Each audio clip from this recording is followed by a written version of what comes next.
Now, as I looked at the living creatures, I saw a wheel on earth beside the living creatures.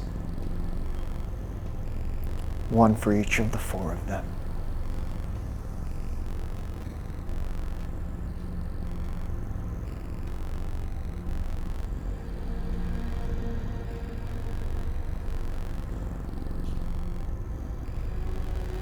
Please don't.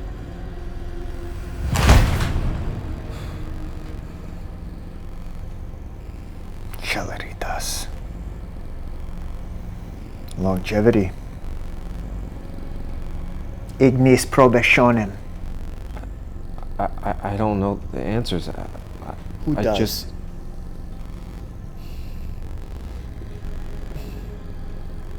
Ezekiel.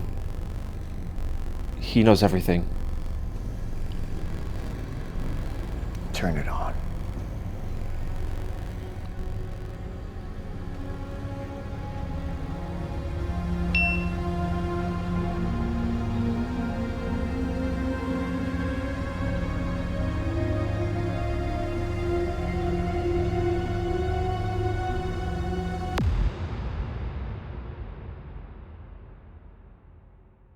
So one of the things that you cannot deny about this wheel, which is hard for me to say, but now I'm proud to say it, is the acceleration on the Begode Master is way better than the Veteran Sherman. Woo-hoo!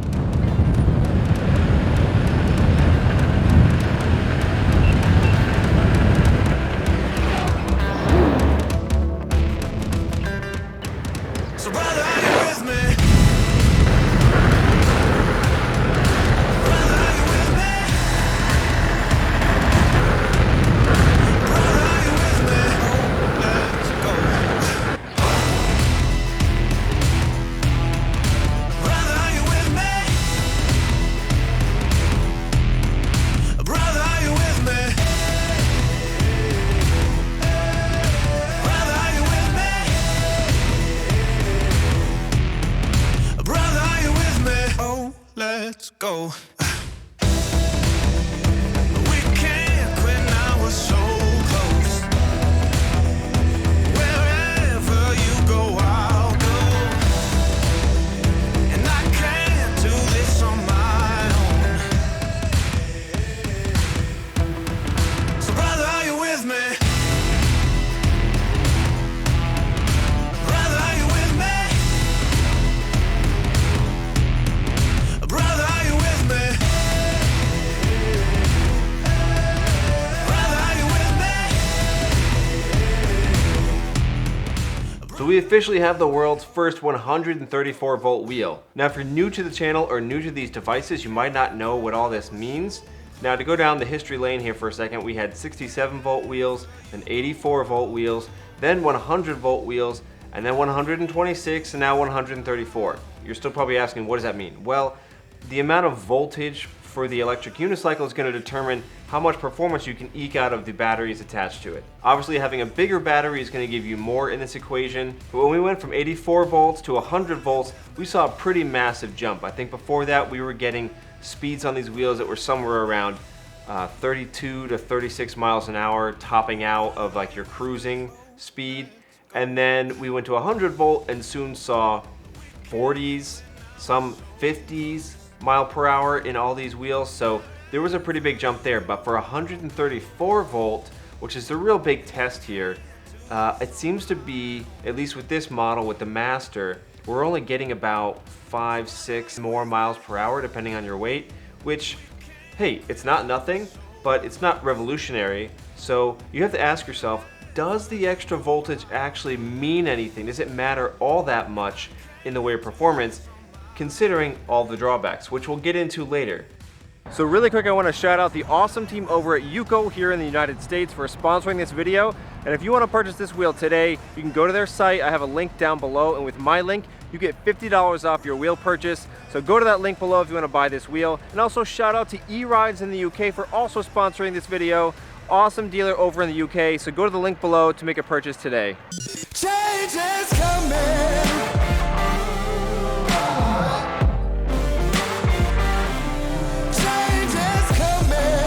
All All right, so now it is time for a braking test. So many of you know I like to do this test because in a city like mine in New York City, it's very important that I can have good braking. And I did this on the S20, and now it's called, I guess, the S22, and it did not fare very well at all. In fact, it did pretty badly, so hopefully this wheel can do a lot better.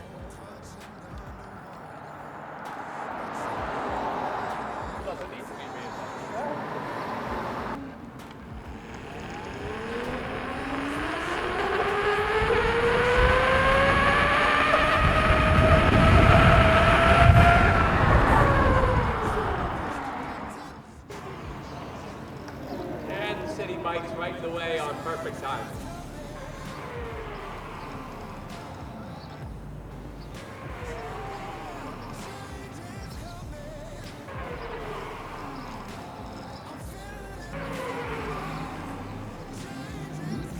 So on that one, I was going 40 miles an hour or 70 kilometers an hour, and I don't know, was it like another 20 feet to do that? So it actually does pretty well for 30 miles an hour, doing a hard emergency stop. After that, there's something else going on that I can't really put my finger on, but it's a significant jump when you go 10 mile per hour more. So something to consider if you're going 40 or greater, because this wheel can do supposedly like 56, 57 miles an hour. So keep that in mind. But already way better than the S20.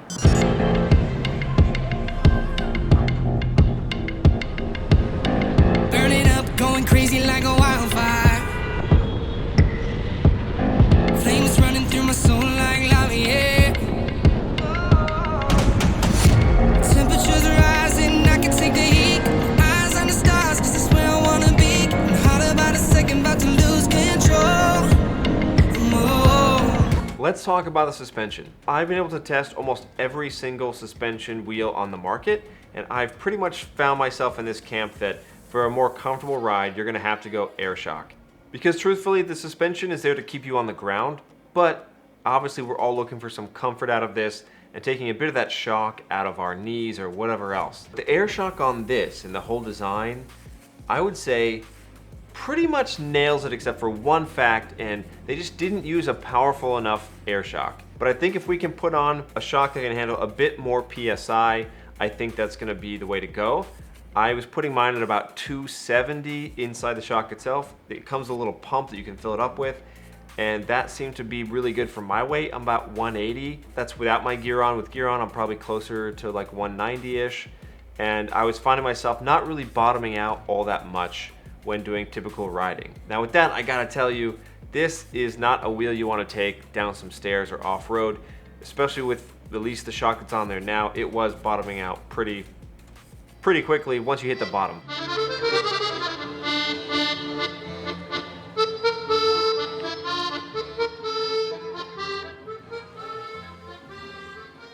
There's something about an accordion in Central Park that feels perfect for New York, right? Yeah, this is like loose gravel. This is Adam's perfect. Always doing loose gravel tests. This wheel is not a big stair wheel. It is definitely the best city commuter wheel. So I'm going to show you so you can hear what happens when you go down some stairs.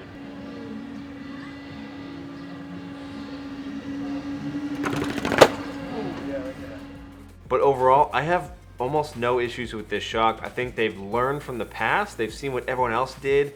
They found a way to make it work really well with the wheel, and it does truly make it a very comfortable, luxurious experience when you're riding, especially on the really bad streets of NYC.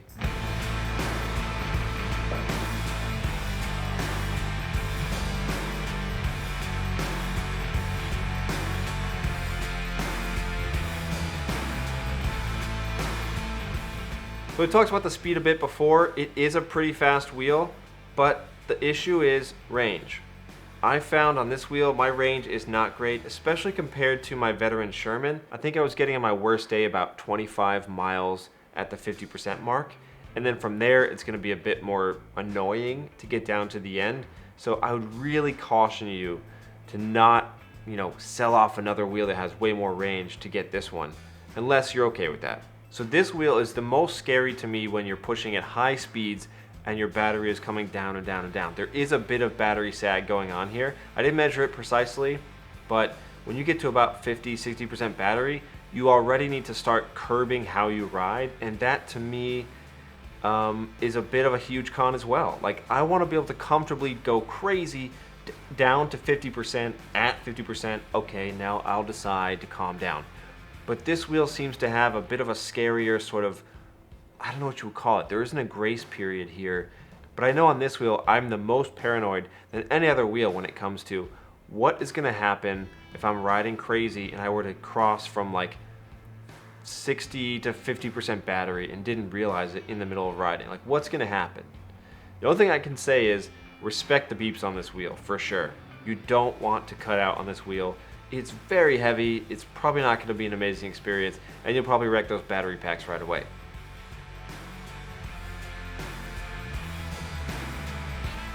The other thing you'll notice is there are no speakers on this, and there's no shell on this.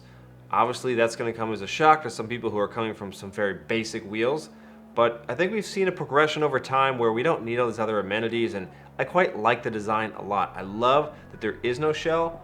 However, that is a bit of a problem area, we'll say, because it's obvious when you get the wheel that the battery cells are contained in a plastic casing, if you will. So if you fall and hit a big enough rock on a trail or on the street, you can pretty much bet one of those packs is going to be toast. So I highly recommend you find another way to protect it, even though I do like that, you know, bare bones look where there is no shell on it. Personally, I've been using the Clark Pads fairing, which is on there, so you can kind of see on the video footage here. I've got the fairing around the outside and the Clark Pads attached right to that. So if you're looking to make a purchase of this, I would highly recommend it. The fairing is going to protect your batteries, and it's also going to give you a bit of a kickstand here, and it's also going to give you a bit of a wider stance, which I think really helps in the comfort and sort of stability in riding the wheel. Also important to note, this wheel is awful when you use the stock tire. It's unrideable. So all of you out there, put in your request now for the wheel and request to have a street tire put on. I have the NR77 on mine right here that was sent to me by Yuko. You could get the Pilot if you know what that is, but in general, don't use the off-road knobby tire. It makes it impossible to turn. It was bad. Anyways, with the street tire on, it is a dream to turn. It feels like any other wheel, and it's beautiful. I'll kind of show you a little bit here.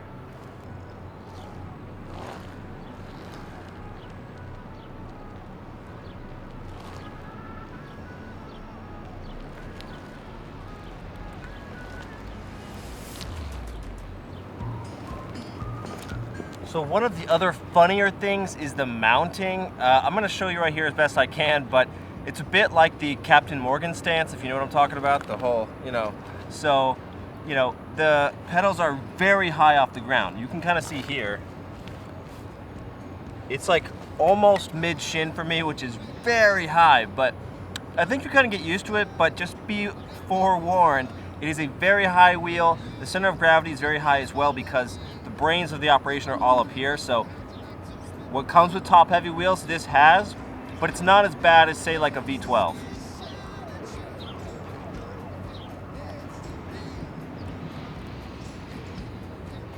Going back to my Sherman after this, I felt like I was standing like right on the street level, but it is something to contend with if you do buy this wheel. So one of the things you'll notice about this wheel first is it has a seat built into it, and I actually really like it. The foam on it is really nice. It's not like a luxurious seat like you'd find in some high-end lounge, but for a unicycle, for what it's doing in conjunction with the suspension, I think they kind of nail it on that front, and I love that it's attached. You don't have to worry about Velcroing it on or doing some other thing with it. Seated is probably the best seated riding experience you'll ever have, unless your legs are too long. So you're lower than a horse, it seems, when you're seated riding on this, but that's okay.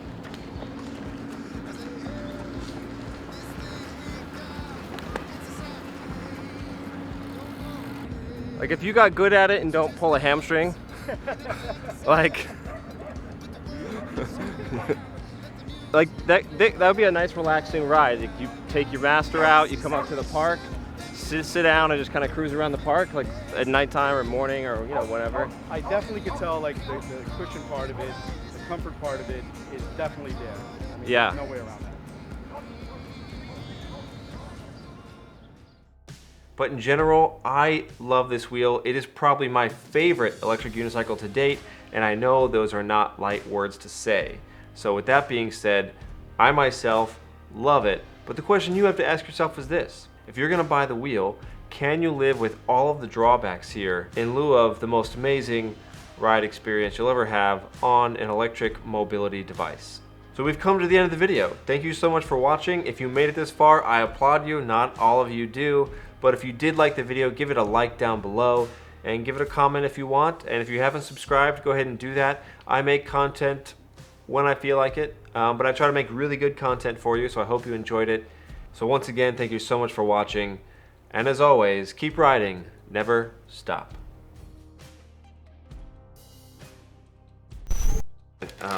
But I cannot recommend enough getting yourself a street tire. Wow, I think I almost ripped whatever this gift was. Oh, nice. It is a t-shirt. Did I cut it? I did not, thank you. I did not cut it. Nice little shirt here. Look at this. Electric Unicycle Collective, thank you guys very much. Well, it looks like a good fit. I'd say it's a good shirt. So if you're looking to get this shirt, I guess Yuko will give you a free one too, because yeah, that's what they I'm just kidding. I guess you can buy this shirt. Thanks guys, thank you for sending me this shirt. It's pretty nice. My favorite color, black. They might offer it in other colors, I don't know. But thank you so much for sending it to me, Yuko, and I'll wear this while riding around.